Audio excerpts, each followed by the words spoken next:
These days, every job is a technology job. Whether you're a programmer, a marketer, or even just someone who sits down in front of a computer every day, you have a stake in the tapestry of the technology industry.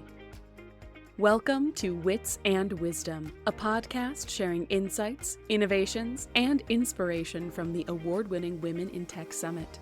Join host Gloria Bell, founder of the Women in Tech Summit, multi-hyphenate entrepreneur, and advocate for equity and equality in tech as she sits down with extraordinary guests from the WITS community. Listen in as they discuss wisdom from their career journeys, pro tips from their areas of expertise, and sneak previews of the biggest upcoming tech trends. This is WITS and Wisdom, a podcast from the Women in Tech Summit and Inspiring Tech Foundation. Hello, and welcome to WITS and Wisdom, a podcast sharing insights, innovations, and inspiration from the award-winning Women in Tech Summit. I'm your host, Gloria Bell, founder of Women in Tech Summit, WITS, and the Inspiring Tech Foundation. And joining us again to share the excitement with me is Amy Cliett, Senior Director of Internal Communications at CompTIA, an association that advocates for the $5 trillion global information technology ecosystem. Welcome back, Amy. Thank you, Gloria. I'm so happy to be here. So let's talk a little bit about Amy's journey and her career and kind of where she is today and how she got there. So I know your current title is Senior Director of Internal Communications at CompTIA. So before we talk about what you're doing now, I want to talk a little bit about how you got here. When did you know you wanted to work in tech? It wasn't like just a one day I decided kind of thing. You know, I was always interested in tech. Technology had been something that I grew up with. My dad, he had a computer that he would build programs on when we were growing up. My brother, he and my dad bonded over this, and it was something that I would be jumping up and down in the background like, hey, what about me? What about me?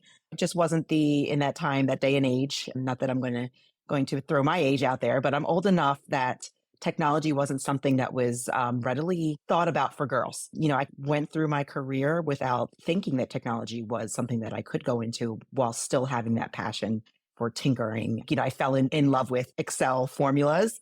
And that led to, what about coding and what's next? So it wasn't necessarily like all of a sudden one day I woke up and decided technology was for me. I think one day I woke up and said, why not me? I can do this. So at the time I was in operations management, and I was really finding myself picking up all of the technology projects I could. Oh, we're going to be using new software for the sales team. Cool. Can I learn that? Can I teach that? What can I do? So I decided I was going to find something that would be a little bit more true to working with technology on a regular basis. Being a self-taught web developer, I had my own company for a little while, and I found Tech Girls after realizing that there was a lot of work that needed to be done. I was not the only girl who said, but why not me? I think I had assumed that my experience was just my experience and that not everybody else had a similar experience. And not everybody does, but there are enough people out there with a similar experience that I was drawn to Tech Girls, drawn to some other organizations that support women in tech learning on their own, growing their skills, supporting each other, which is really big for me. And the rest is a little bit of history, I guess, right? Absolutely. And you have always been an inspiration and a leader, no matter what role you had and what you were doing, whether that official title included leader or not. Were there any particular elements in your professional experience, either before your tech career or during your tech career, that kind of helped prepare you to lead? Oh, that's a really good question. And yes, lots, many. I grew up with parents that had their own business. So I was very quickly thrown into, this is how you run a business. This is how you look at the numbers. This is how you make sure you have enough stock. Those things that like a 10, 12-year-old doesn't normally have that kind of insight. So I had a lot of that kind of like business acumen from my parents. It just was second nature. I am the second of 6 children. My sister was smart enough to figure out how to get out of being the babysitter And then that left me. So, I had a sibling that called me mom for years because she really thought that I was the one that was raising her just because I was there all the time. And I've always had, just from a personal standpoint, I've always had that kind of leadership role thrown at me, but, very much accepted. And then throughout my career, I always have found I'm that person that if I see something, I want to say something, I want to do something, and I want to make a difference. So even if I'm not in an official leadership capacity, I'm always the unofficial leader in a situation. Even if I'm going out with friends, I'm the one that's going to be like, okay, let's do this because nobody's making a decision here. Somebody's got to lead. So a lot of things have really prepared me for that. And then the last thing I want to say that has prepared me was in my first career in operations management, I worked with all men, and I really had to develop not only just a thick skin and had to learn how to communicate with people that sometimes didn't want to communicate with me because they didn't believe that I should be where I was. So that I think taught me a lot of humility and really made me look at things from a different perspective where leadership isn't about being a boss. It's about connecting with people. Leadership is about leading, as the name would suggest. It's not about what you call yourself or what people call you. It's about if people feel that they can trust you and want to follow your lead.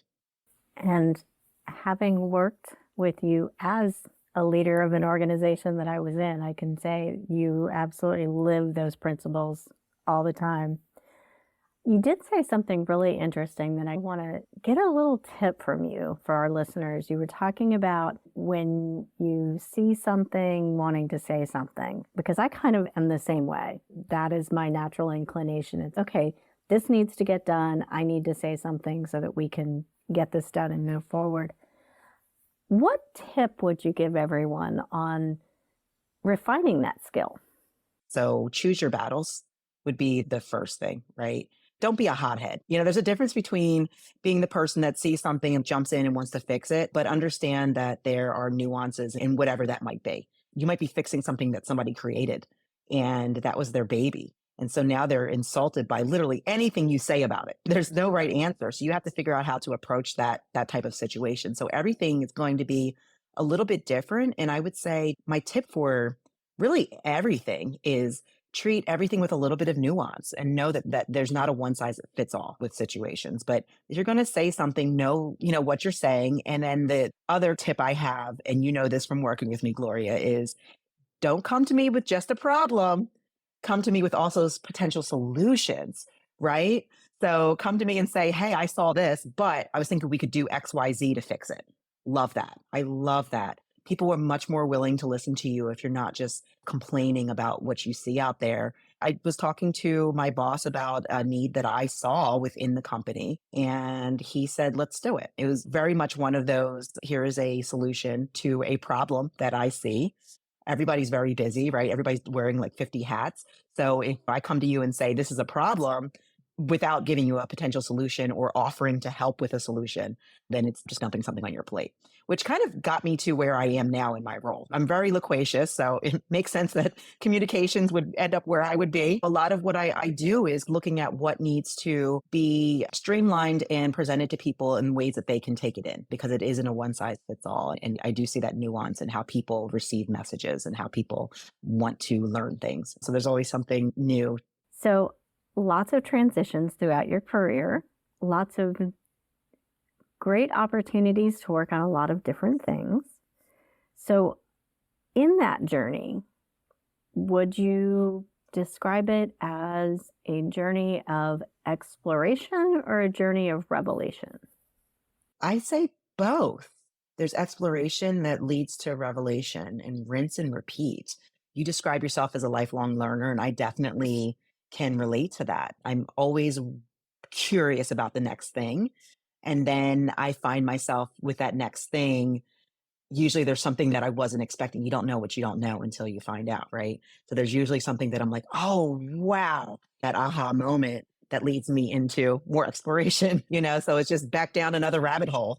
I know you're a mom. What role do you think mentoring your kids has had in helping you make career choices? They're the perfect example of really having to have some nuance and figuring, how people think and how they tick. I have 4 children, And every single one of them is wildly different.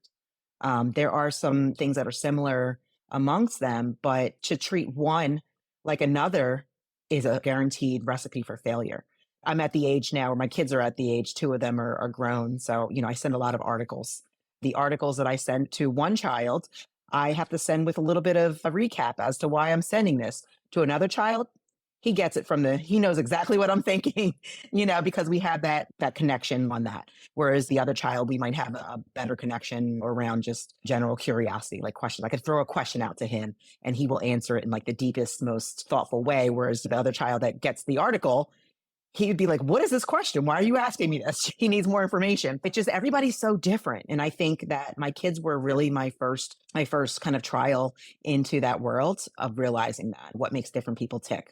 Not everybody. And this is something I learned in my career as a leader is that, some people, they love being recognized or they love a shout out. Some people are horrified by a shout out, like literally horrified. Some people, they want money. They don't care what their title is. They don't care what you call them. They don't care about anything. They just want to make sure they are making top dollar. And you have to, figure out how to meet everybody where they are. Great way to put it. Meeting everybody where they are. And sometimes figuring out where they are is the hardest part and the most important part. So, long, interesting journey. Lots of exciting things that have gotten you to where you are right now. But let's talk about what's next. So, what's next for you as a leader, as a parent, as a woman of color working in tech? What are your plans? Where do you see yourself going? What do you want to be working on? Oh, I love this question. I wake up every morning and almost ask myself this question.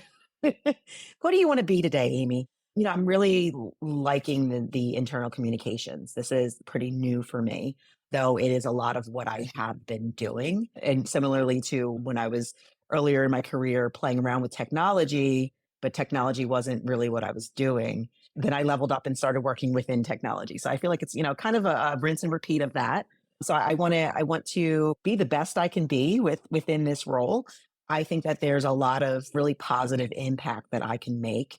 What's tricky for me is that I won't be able to see necessarily my name on that bar chart showing the numbers going up, but I know I'm in there. I know that I'm helping support the adults that we help get new jobs, the students that we teach. I know I'm helping support all of that. So it feels really good. In the future, I see myself taking that to the next level, whatever that is, because that's who I am. I'm a next level kind of lady.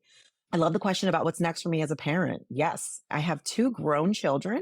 And, as I mentioned, all of my children are wildly different. So I have my next one that will be grown is 15. So I'm working on who are you going to be, kid? And, along with my 12-year-old, that doesn't just start when they get to high school. I'm working on building them up.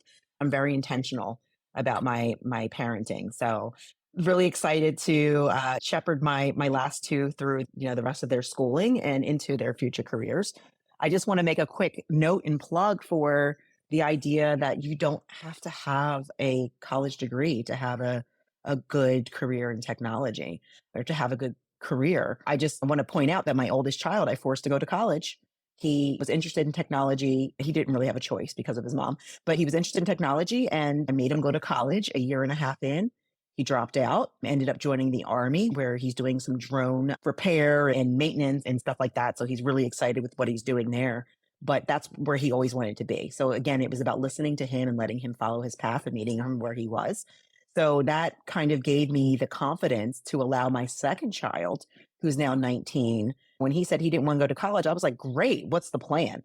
He had a plan to have an internship, an apprenticeship, and he did that. And he's making great money right now. Year out of high school, he's doing really well. And again, that was me listening to him, helping him through his journey and just supporting him with where he wanted to go. So thank you for asking that question. And as a woman, I feel that as I get older, I'm getting more and more comfortable in my skin. It's something that you wish that you knew would happen when you were 20. I don't know if I'm speaking out of class here, but I feel very comfortable. And I think that helps me be a better everything. I'm a better employee. I'm a better mom. I'm a better neighbor and friend. So hopefully what's next for me in that realm is continuing in that path.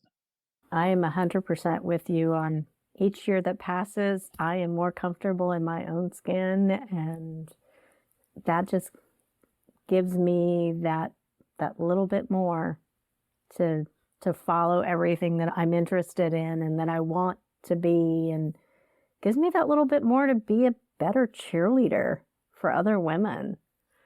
And I think that all of us can be just that little bit better cheerleader for every other woman out there. We're doing a good thing. All right. Thank you so much, Amy, for joining us. It is always such a wonderful time chatting with you. Thank you for sharing your journey. I always have such a great time talking with you, and I really love that you were able to join us this time.